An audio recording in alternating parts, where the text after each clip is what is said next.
Nutritionals, we are powered by insight. Earlier this year, we commissioned a consumer study. Into with a view to building a deep understanding into the health and wellness needs of consumers. Through this study, we identified 3 distinct and unique macro needs spaces.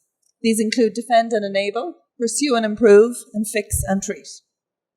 Now, while each of these macro need spaces contain multiple need states, over the course of today and tomorrow, we're going to be sharing the learnings from 4 of the most dynamic need states: hydration, immunity, energy management, and brain health. But the focus of this trend talk specifically is brain health and understanding how consumers have reframed how they think about and manage their brain health today. But first of all, when we talk about brain health, what do we mean? So for us, there are 4 different areas. The first is focus. And this is very much about the brain's ability to focus and be alert and have quicker reaction time. The second area we referred to is mood. This is very much about balance, managing stress, anxiety. The third area we refer to is sleep. And this is about the regeneration of the brain and recovery. And lastly, cognition. So the function of the brain in terms of thinking, memorizing, and processing information. But what have we learned? And our research has told us that half of consumers tell us that they are struggling. 1 in 4 say that they are currently suffering from stress and anxiety, and this increases to 1 in 3 when we look at females aged 18 to 35. When we look at mental health, it is now in the top 3 health priorities for consumers, and that rises to number 1 for female Gen Z and number 2 for female millennials.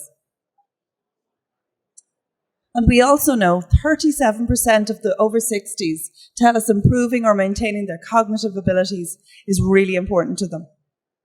So straight away we can see that brain health as a need is relevant to all age groups. However, it is not a one-size-fits-all. You can see on the graph here the blue and the yellow lines. This is consumers telling us they want to either reduce stress and improve and maintain their overall mental health. And what we can see on the graph is, for younger consumers, this is far more important. Conversely, the white line, this points to improving or maintaining cognitive abilities.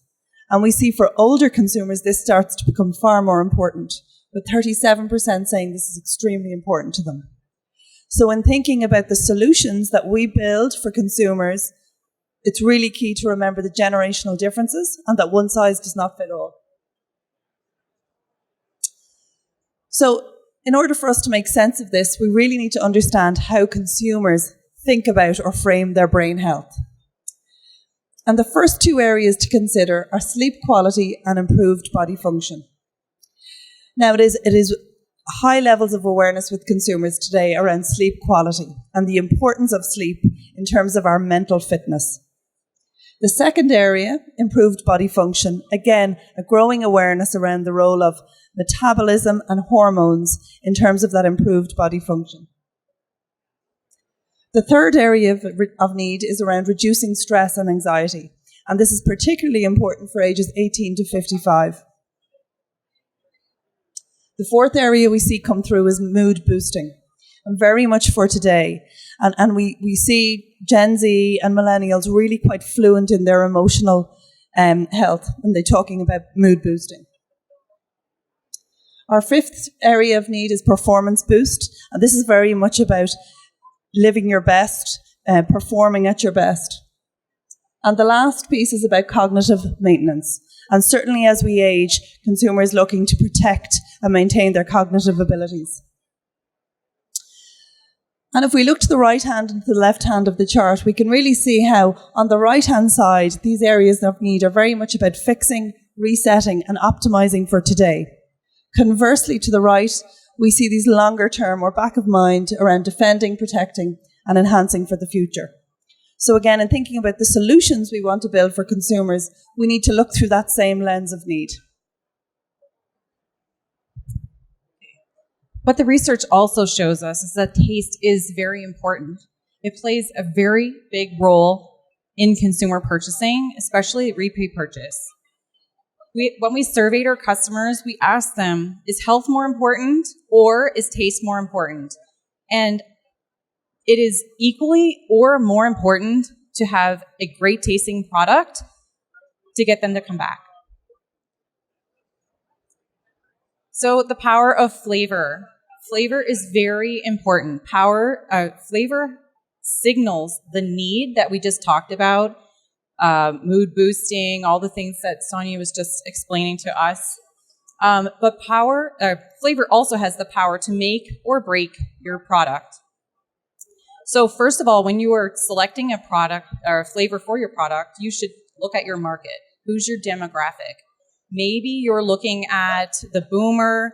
The boomer may need some flavors that are more distinctive in their description. You might choose something like a lavender, chamomile, or an herbal that really rings true with that audience. It has a history of being calming and relaxing.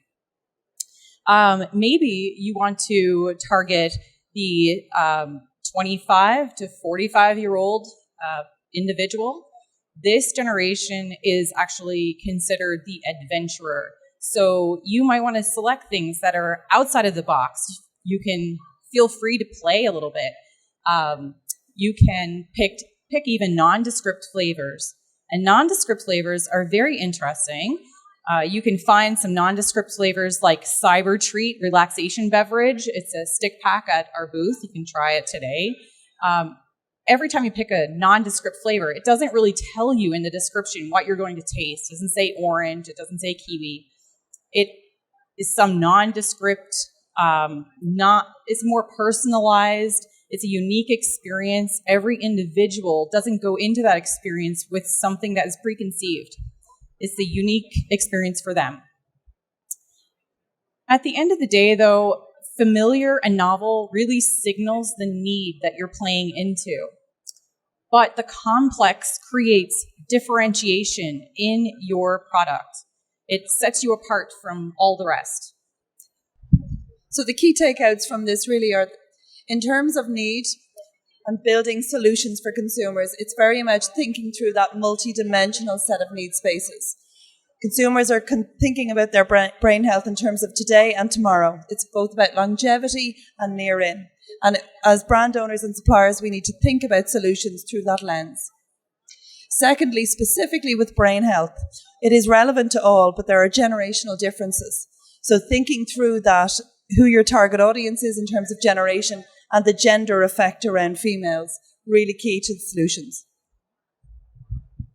And just to sum up, again, don't forget the role that flavor plays.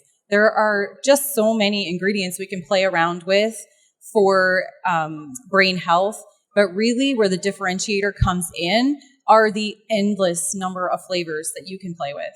So feel free to drop by and get some ideas, and we're happy to help. Thanks for attending.